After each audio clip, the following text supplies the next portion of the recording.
रहा था, जितना मुझसे बन पाया उतना करने की मैंने कोशिश की। आप सब जान रहे हैं कि वो वही दौर था जब पिताजी का भी निधन हुआ था। 10 दिन का एक समय ऐसा मुझे मिला था जब मुझे अपने योद्धाओं को रणभूमि में उतारना था, क्योंकि एक लंबे समय तक हम लोग को इस बात की जानकारी भी नहीं थी कि जनता दल यूनाइटेड किन किन सीटों पर चुनाव लड़ रही है, और ये बात हम लोगों ने स्पष्ट की थी कि हम लोग के अधिकांश प्रत्याशी जनता दल यूनाइटेड के सामने ही होंगे।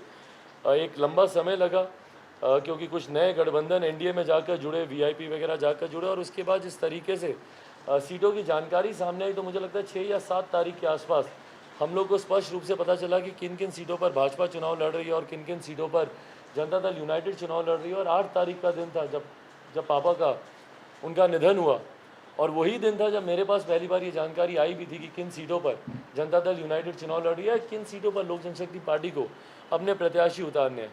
8 तारीख सुबह पहली बार मुझे इस बात की जानकारी मिली, और 8 तारीख शाम को 6:05 पर पापा का निधन हुआ, और उसी रात 12, साढ़े 12, 1 बजे के आसपास मैं पहले चरण के प्रत्याशियों की सूची लेकर मैं बैठा। 9 तारीख सुबह से लेकर 19 तारीख तक, क्योंकि 20 तारीख को तीसरे फेज़ का अंतिम मतदान नॉमिनेशन फाइल करने की डेट थी 20 तारीख को, तो 9 से लेकर 19 तारीख तक ये 10 दिन में 135 योद्धाओं को तैयार कर कर उनको ना सिर्फ हम लोगों ने रणभूमि में उतारने का काम किया, बल्कि जिस तरीके से चुनाव लड़े, जिस तरीके से उनका प्रदर्शन रहा, मुझे कम से कम खुशी है, गर्व है अपने तमाम प्रत्याशियों पर कि विपरीत परिस्थिति में भी, लास्ट मिनट होने के बावजूद, विपरीत परिस्थिति में सीमित संसाधनों के साथ जिस तरीके से लोक जनशक्ति पार्टी ने चुनाव लड़ा, उसके लिए मैं अपने तमाम प्रत्याशियों को मैं बधाई देता हूं। तमाम प्रत्याशियों पर मुझे गर्व है, पार्टी को गर्व है कि जिस तरीके से उन्होंने चुनाव लड़ा। और जैसा मैंने कहा कि ये एक मजबूत नींव तैयार हुई है आने वाले समय में लोक जनशक्ति पार्टी की। आने वाले समय में जितने प्रत्याशियों ने मजबूती से चुनाव लड़ा है, कई ऐसे गठबंधन हैं जो कि 4-4 दलों के साथ, 5-5 दलों के साथ रणभूमि में उतरे हुए थे, जिनको एक लंबे समय से पता था कि उनको किन सीटों पर चुनाव लड़ना है, कहाँ पर उन्हें अपने प्रत्याशी उतारने हैं। हम लोग की परिस्थिति थोड़ी सी विपरीत थी, ना हम लोग को सीटों की जानकारी थी, और एक लंबे समय तक जिस अलायंस में हम लोग थे, एनडीए का हम लोग जहाँ पर बिहार में हिस्सा थे, उसको भी लेकर एक लंबे समय तक क्लैरिटी नहीं आ पा रही थी। तो इन तमाम चीज़ों में जो समय हम लोग के हाथ से गया, और उसके बाद फिर अगले 10 दिन 8 तारीख के बाद के जब जो मुखाग्नि देने वाला लड़का होता है वो घर से बाहर नहीं निकल सकता, वो 10 दिन भी प्रचार में सक्रिय रूप से जाना मेरे लिए संभव नहीं था। एक लंबे समय के बाद हम लोगों ने चुनाव प्रचार की, हम लोगों ने शुरुआत की। बट बहरहाल ये तमाम परिप्रेक्ष्य आप लोगों के सामने देने का मेरा एकमात्र कारण है, एकमात्र लक्ष्य है कि ये जिन परिस्थितियों में हम लोगों ने चुनाव लड़ा, इसीलिए कल से ईमानदारी से मैं बोलूँ, जिस उत्साह के साथ पार्टी है या जिस उत्साह के साथ पार्टी के कार्यकर्ताओं का मनोबल है, क्योंकि हमसे बेहतर कोई नहीं जान सकता कि किन परिस्थितियों में हम लोगों ने चुनाव लड़ा। 8 तारीख की वो रात एक ऐसी रात भी थी जब हम लोग संभवतः परिस्थितियों के सामने घुटने भी टेक सकते थे, हम लोग अपने हाथ खड़े कर सकते थे, हम लोग कह सकते थे कि भैया पापा का निधन हुआ है, नहीं तैयार है पार्टी, अभी की तारीख में नहीं तैयार है हमारे प्रत्याशी, हम लोग शायद चुनाव नहीं लड़ सकते हैं। पर मुझे खुशी है कि हम लोगों ने घुटने नहीं टेके, हम लोगों ने परिस्थितियों के सामने हम लोग झुके नहीं, और बल्कि उन्हीं परिस्थितियों को अपने अनुकूल करके मजबूती से हम लोगों ने चुनाव लड़ने का हम लोगों ने काम किया। पार्टी की एक मजबूत नींव को हम लोगों ने तैयार करने का काम किया। मैं एक बार फिर पुनः भारतीय जनता पार्टी और विशेषतः हमारे प्रधानमंत्री आदरणीय नरेंद्र मोदी जी का मैं धन्यवाद करता हूं। उन्हीं की कारण से आज पुनः जिस तरीके से एनडीए की सरकार बिहार में बनना संभव हुई है, और कल जिस तरीके से आदरणीय प्रधानमंत्री नरेंद्र मोदी जी ने आत्मनिर्भर बिहार का उन्होंने नारा दिया, और जिस तरीके से बिहार को लेकर वो एक नई सोच के साथ आए कि आने वाला जो दशक है वो बिहार में विकास की एक नई धारा खड़ी करेगा। मुझे पूरा विश्वास है कि जब प्रधानमंत्री जी खुद प्रदेश का नेतृत्व करेंगे, और जब प्रधानमंत्री जी खुद इसकी मॉनिटरिंग करेंगे कि उनके संरक्षण में बिहार विकास की राह पर आगे बढ़े, तो यकीनन जो एक लंबे समय से हम लोग बिहार में विकास की बात करते हैं वो संभव हो पाएगा। मैं बिहार के तमाम मतदाताओं का, पूरे बिहार की जनता का मैं धन्यवाद देता हूं कि जिस तरीके से उन्होंने बिहार फर्स्ट, बिहारी फर्स्ट पर अपना विश्वास जताया। अकेले पार्टी चुनाव में उतरी, उसके बावजूद जिस तरीके से लगभग 25 लाख लोगों का समर्थन लोक जनशक्ति पार्टी को मिला। बाकी भी अगर आप दलों को देखें जो 4-4, 5-5 झंडे के साथ भी जो चुनाव में उतर रहे थे, कोई 55 लाख, कोई 60 लाख के आसपास उनको समर्थन मिला है। तो ऐसा नहीं कि रेस में कहीं लोक जनशक्ति पार्टी एकदम इररेलीवेंट है या एकदम छूट गई है। 15-16% जिस तरीके से गठबंधन के साथियों को मिला, 4-4 गठबंधन होने के बावजूद, और वहीं लोजपा को जिस तरीके से 6% का मत प्रतिशत हम लोग को मिला, ये अपने में दर्शाता है कि बिहार की जनता ने जिस तरीके से बिहारी फर्स्ट को अपना समर्थन दिया, उसमें अपना विश्वास रखा। इस विश्वास को इसी तरीके से आने वाले समय में बरकरार रखा जाएगा। ये वादा मैं बिहार की जनता से करता हूँ। ये वादा मैंने किया था कि बिहार फर्स्ट, बिहार को पहले पायदान पर लेकर जाना है। पूरा विश्वास है कि भारतीय जनता पार्टी की इतनी बड़ी जीत के बाद यकीनन प्रधानमंत्री जी का भी अपना योगदान रहेगा, पर लोक जनशक्ति पार्टी भी निरंतरता में यहाँ से अपने उस लक्ष्य की प्राप्ति के लिए संघर्ष हम लोग करते रहेंगे।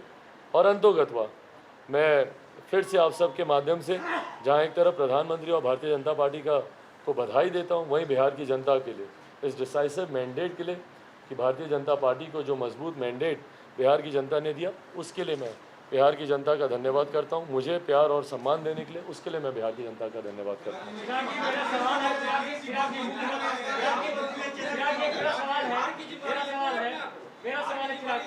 जी, आप हार की परिभाषा पहले बताइए, हार की परिभाषा क्या है? मैं चाहता था कि हम लोग ज़्यादा चुने, सीटें हम लोग ज़्यादा लड़े, मैं जीतें। ये ज़रूर मेरा लक्ष्य था कि हम लोग ज़्यादा सीटें हम लोग जीतें, पर बार बार मैंने इस बात को कहा था कि मेरा लक्ष्य ये भी है कि भारतीय जनता पार्टी बिहार में मजबूत हो। भाजपा लोजपा की मैं सरकार में ज़रूर बनाना चाहता था, पर जब मैं चुनाव में अकेले लड़ने का भी हम लोगों ने फैसला लिया था, तब से लेकर अभी तक बता दीजिए कि बिहार में लोजपा ने हम लोगों ने खोया क्या है? मत प्रतिशत अगर आप देखें, पार्टी का मत प्रतिशत बढ़ा है, पार्टी का जनाधार बढ़ा है। आज तक जो हम लोगों को कहा जाता था कि भैया 3-4% की पार्टी है, लगभग दुगने मत प्रतिशत पर हम लोग गए हैं। जो हम लोगों को कहा जाता था कि भैया इनके पास योद्धा कहाँ हैं, ये लोग चुनाव कहाँ से लड़ेंगे, ये लोग करेंगे क्या, आज लगभग 150 ऐसी विधानसभा और कोई ऐसी बिहार का ऐसा जिला नहीं है जहाँ पर पार्टी का मजबूत संगठन हम लोग का तैयार हुआ है। मैं आपको कह रहा हूँ कि कल से जिस तरीके से पार्टी में एक उत्साह है, पार्टी में एक नई ताकत, नई ऊर्जा के साथ जिस तरीके से पार्टी सामने आई है, तो मुझे पूरा विश्वास है कि 2025 में हम लोग की राह यहाँ से और बहुत ज़्यादा आसान होगी। मेरा सवाल है, मुख्यमंत्री को लेकर आपने कहा था प्रेस कॉन्फ्रेंस में, मुझे याद है कि नीतीश कुमार किसी कीमत पर बिहार के मुख्यमंत्री नहीं बनने चाहिए। 7वीं बार मुख्यमंत्री बन रहे हैं बिहार के, और एक रिकॉर्ड भी काट हो रहा है। ऐसे में चिराग पासवान इसको किस तरह से लेते हैं, क्योंकि बार बार आपने कहा था कि मुख्यमंत्री नीतीश कुमार कतई नहीं बनने। नहीं देखिए, बिल्कुल मेरा पहले बन तो जाए, मेरा लक्ष्य ज़रूर ये था, मैं ज़रूर ये चाहता था कि मौजूदा मुख्यमंत्री नीतीश कुमार जी दोबारा कभी प्रदेश के मुख्यमंत्री नहीं बने, और उसके लिए मैंने कोशिश की, मेहनत की, जनता के बीच मैंने अपनी बातों को बिहारी फर्स्ट को मैंने जाकर रखने का मैंने प्रयास किया। पर अंतोगत्वा जो जनादेश सामने आया है, लोक जनशक्ति पार्टी का हर एक कार्यकर्ता और हर एक नेता और मैं खुद स्वयं, हम लोग उस जनादेश का पूरी तरीके से हम लोग सम्मान करते हैं। मुख्यमंत्री कौन बनेंगे नहीं बनेंगे, अगर ये लोक जनशक्ति पार्टी के हाथ में होता या हमारे उसमें कोई भूमिका होती तो ज़रूर मैं उसमें हस्तक्षेप करता और मैं अपनी बातों को रखता। पर आज की तारीख में जिस तरीके से clear mandate Bharatiya Janata party और जनता दल यूनाइटेड को आया है, अंतोगत्वा ये निर्णय अब उन्हीं को लेना है कि प्रदेश का नेतृत्व वो किसके हाथ में सौंपना चाहता है।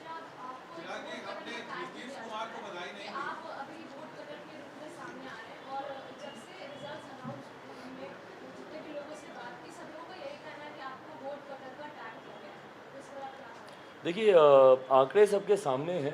जैसा मैंने कहा कि कई ऐसी सीटें हैं और लगभग 10 के करीब ऐसी सीटें हैं जहां पर हम लोग थोड़े से ही मार्जिन से हम लोग चुनाव हम लोग हारे हैं।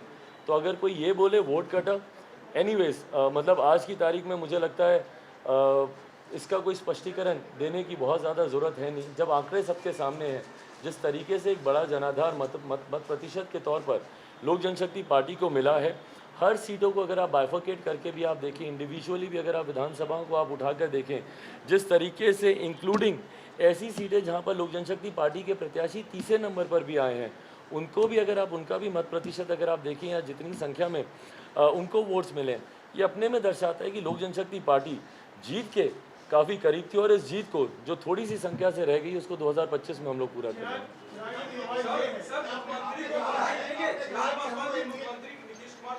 देखिए, बिल्कुल अंतोगत्वा पुनः वो मेरे प्रदेश के मुख्यमंत्री बनेंगे, और मैंने हमेशा इस बात को कहा है कि मेरी ये भावना को भूल जाइए कि मैं किसी दल का, राजनीतिक दल का मैं राष्ट्रीय अध्यक्ष हूँ, वो तो अलग है, बट सबसे पहले तो मैं बिहारी हूँ ना, और बिहारी होने के नाते मैंने उस वक्त भी कोरोना काल में भी मैंने जितने सवाल उठाए थे, भले वो कोटा के बच्चों को लेकर हो, प्रवासी मजदूरों को लेकर हो, वो मैंने मेरे मुख्यमंत्री से मैंने सवाल उठाए थे। अगले 5 साल भी मेरे सवाल मौजूदा मुख्यमंत्री या जो भी मुख्यमंत्री बनते हैं प्रदेश के, मेरे सवाल उन मुख्यमंत्रियों से रहेंगे, क्योंकि अंतोगत्वा प्रदेश का नेतृत्व आप कर रहे हैं। बट जो भी प्रदेश का मुख्यमंत्री बनेगा, अगर ये घोषणा हो गई है, मेरी जानकारी में नहीं है, अगर नीतीश कुमार जी पुनः अगर बनते हैं, तो मैं अपनी पार्टी की तरफ से उनको ढेर सारी शुभकामनाएं। मैंने हमेशा कहा है कि मेरा व्यक्तिगत सम्मान उनके लिए जैसे था वैसे ही बरकरार रहेगा। राजनीतिक मेरा उनसे विरोध कल भी था, आज भी है, राजनीतिक मतभेद मेरे उनसे जरूर हैं।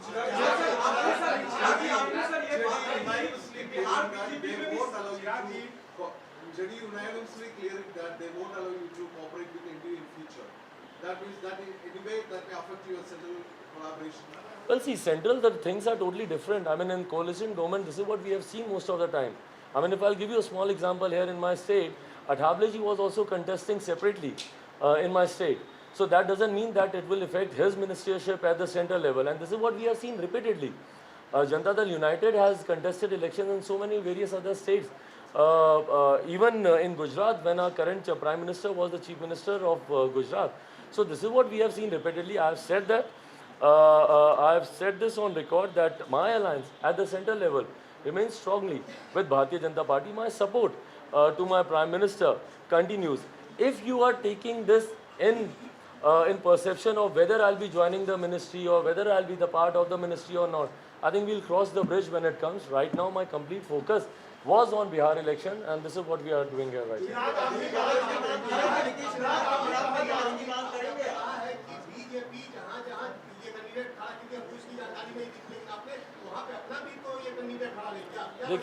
देखिए 5 ऐसी नहीं, वहाँ पे मैंने कैंडिडेट खड़े किए कि नहीं किए?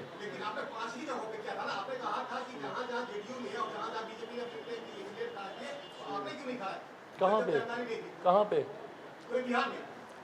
देखिए, हम लोगों ने इस बात को शुरू से स्पष्ट रखा था कि जहाँ पे भाजपा चुनाव लड़ेगी वहाँ पर हम लोग अपने प्रत्याशी नहीं उतारेंगे, और इसीलिए एक लंबा समय का हम लोगों ने इंतज़ार किया कि जब तक भारतीय जनता पार्टी अपनी सीटों की घोषणा नहीं कर देती, तब तक हम लोगों ने भी अपने प्रत्याशियों को सिंबल नहीं दिया। जी देखिए, अब आज की तारीख में जो नई सरकार है, ये जिम्मेदारी उस सरकार के ऊपर है। अगर मेरे ऊपर जिम्मेदारी होती तो इस बात को तो मैं स्पष्ट रूप से कहता रहा ही हूँ कि हम लोग जांच हम लोग करवाएंगे, पर आज की तारीख में ये जिम्मेदारी नई सरकार के ऊपर है कि जिस तरीके से भ्रष्टाचार की जानकारी सामने आई है उसकी जांच कराएं। हम लोग के पास जो तथ्य आते रहेंगे हम लोग सरकार के समक्ष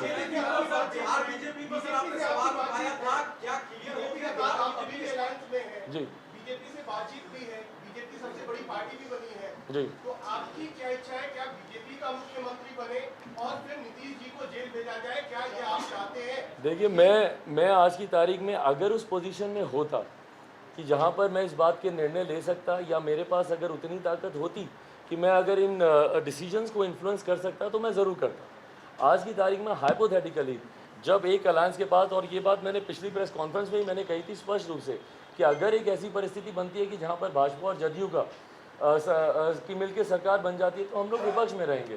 तो अगर जब इन लोगों की सरकार बन रही है तो उसमें तो मेरा कोई से है ही नहीं। आपस में सरकार बनाकर ये लोग किसको मुख्यमंत्री बनाना चाहते हैं, नहीं बनाना चाहते हैं, पूरी तरीके से भारतीय जनता पार्टी के ऊपर डिपेंड करता है।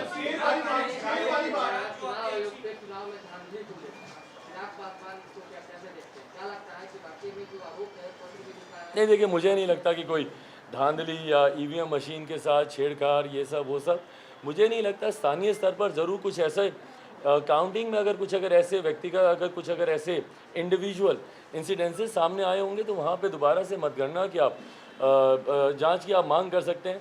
बट पूरी तरीके से ईवीएम में वो मुझे लगता है ये सब बहानेबाजी है। जब आप चुनाव अगर आपके पक्ष में रहता तो यही ईवीएम सही होती, यही ईवीएम आज गलत हो जाती है। क्यों? क्योंकि परिणाम आपके पक्ष में नहीं है।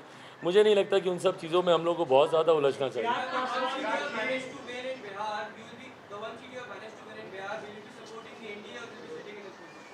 No, I said my support will never be there for the Chief Minister Nitish Modi ji. If he continues to become the Chief Minister of my state, my support will at the state level will not be there.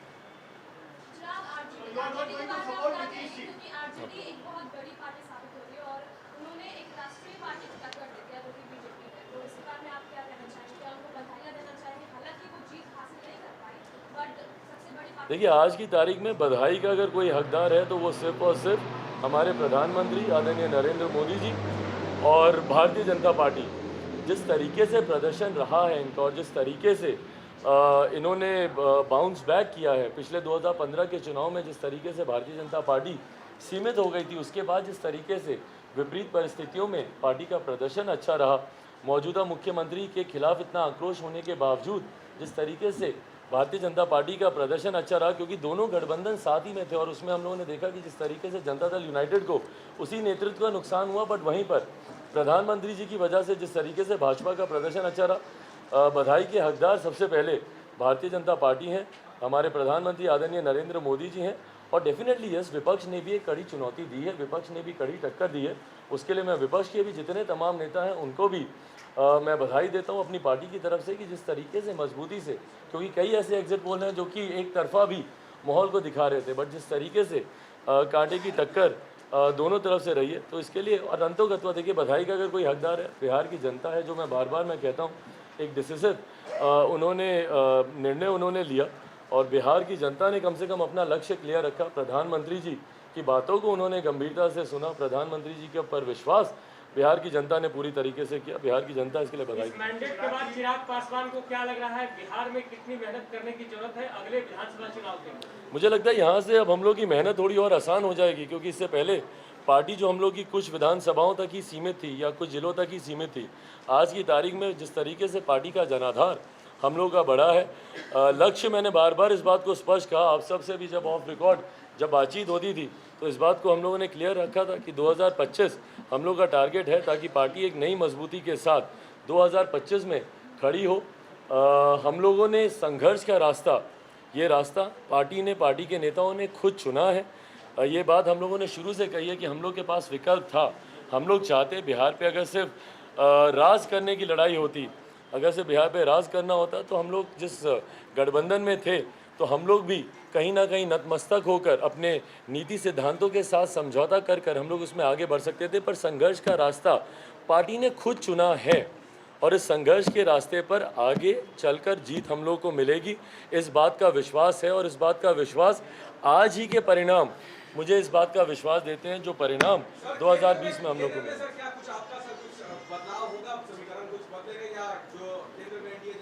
केंद्र में NDA जैसा है, हम लोग प्रधानमंत्री जी का हम लोग समर्थन केंद्र में करते आए हैं, आगे भी करते रहेंगे। जिस तरीके से 2014 से निरंतर लोक जनशक्ति पार्टी प्रधानमंत्री नरेंद्र मोदी जी के साथ खड़ी है, उसी तरीके से खड़ी रहेगी।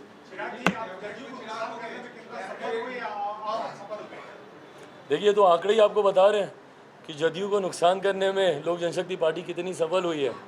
ये बात छुपी तो है नहीं। देखिए, बेस्ट पार्ट तो यही है ना इलेक्टोरल पॉलिटिक्स की, कि सारे आंकड़े जनता के सामने होते हैं। आप खुद ही निकाल के देख लीजिए कि कितनी सीटें हैं जो जनता दल यूनाइटेड लोक जनशक्ति पार्टी की वजह से हारी, और कितनी सीटें वो और जीत सकते थे अगर लोक जनशक्ति पार्टी अगर उस अलायंस के साथ रहती। बट बहरहाल, जैसा मैंने कहा कि किसी को हराने जीतने से ज़्यादा मेरा लक्ष्य ये था कि बिहार में एक विकास की सोच रखने वाली सरकार बने। भारतीय जनता पार्टी एक बड़े भाई की भूमिका में है। मेरा विश्वास है कि बिहार आगे बेहतर प्रदर्शन करेगा।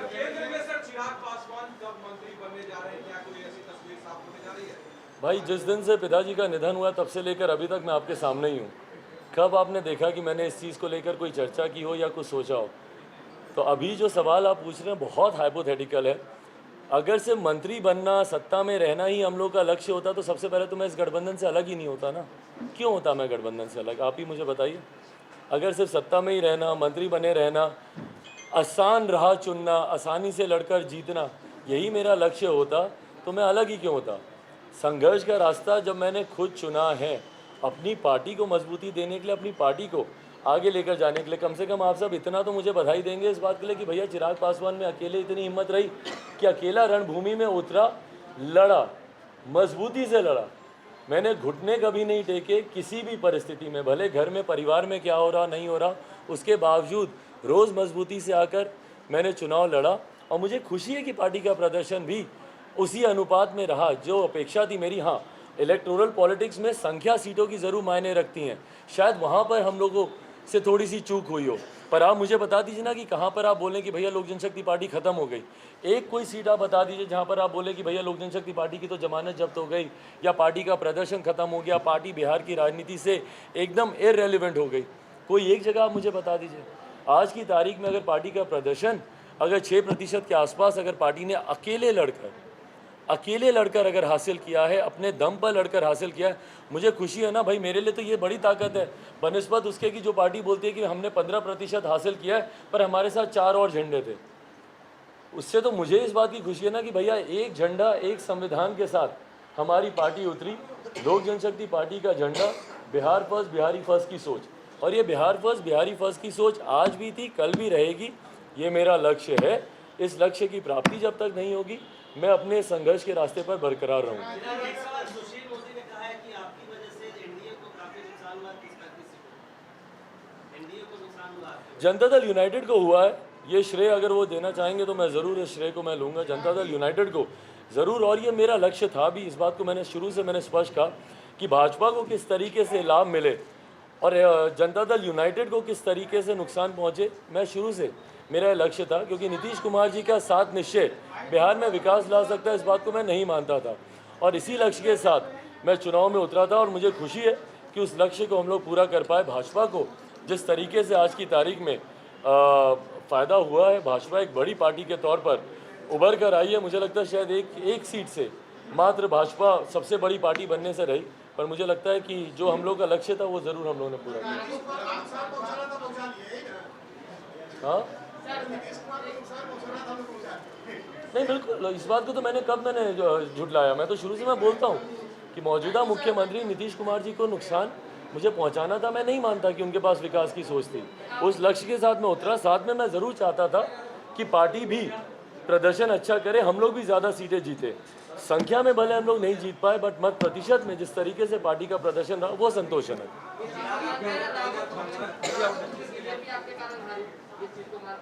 जी नहीं, देखिए राघोपुर की अगर आप बात करें, उनके प्रत्याशी हमारे सामने मौजूद हैं। ये उन 5 सीटों में से थी जहां पर हम लोग ने भाजपा के सामने चुनाव लड़ने का हम लोगों ने फैसला लिया। क्यों? क्योंकि यहाँ पर हमारे प्रत्याशियों ने एक लंबे समय से मेहनत कर रखी थी, और भारतीय जनता पार्टी के शीर्ष नेतृत्व को इन सीटों की जानकारी मैंने पहले ही दे दी थी, जिसमें से कि 2 तो हम लोग की सिटिंग सीटें ही थी। गोविंदगंज की आप बात करें या लालगंज की आप बात करें, दोनों सिटिंग सीटें थी। राघोपुर में राकेश रोशन एक लंबे समय से तैयारी कर रहे थे, वहाँ पर लास्ट मिनट में इनको बोलूँ कि आप चुनाव नहीं लड़ेंगे, हम लोग के लिए संभव नहीं था। तो इसलिए 5 ऐसी सीटें थी जहाँ पर हम लोग भाजपा के सामने हम लोग फ्रेंडली फाइट में थे।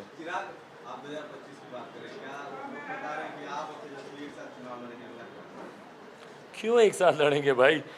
एक तो मैं मतलब इन परम्यूटेशन कॉम्बिनेशन से मैं थक गया हूँ पूरे चुनाव भर में कहते कहते। मैं क्यों तेजस्वी के साथ जाऊँगा चुनाव लड़ने, या मैं क्यों किसी के साथ लड़कर ही चुनाव जीतूंगा?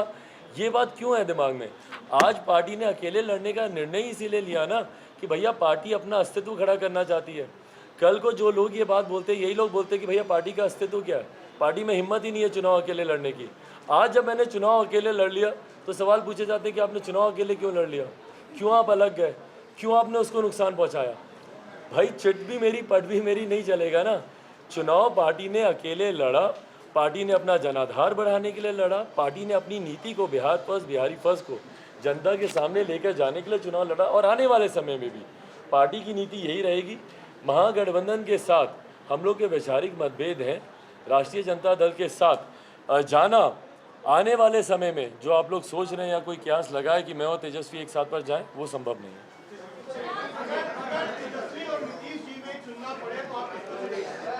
लोक जनशक्ति पार्टी को चुनूंगा। Chirag, only from Kerala. You may collaborate with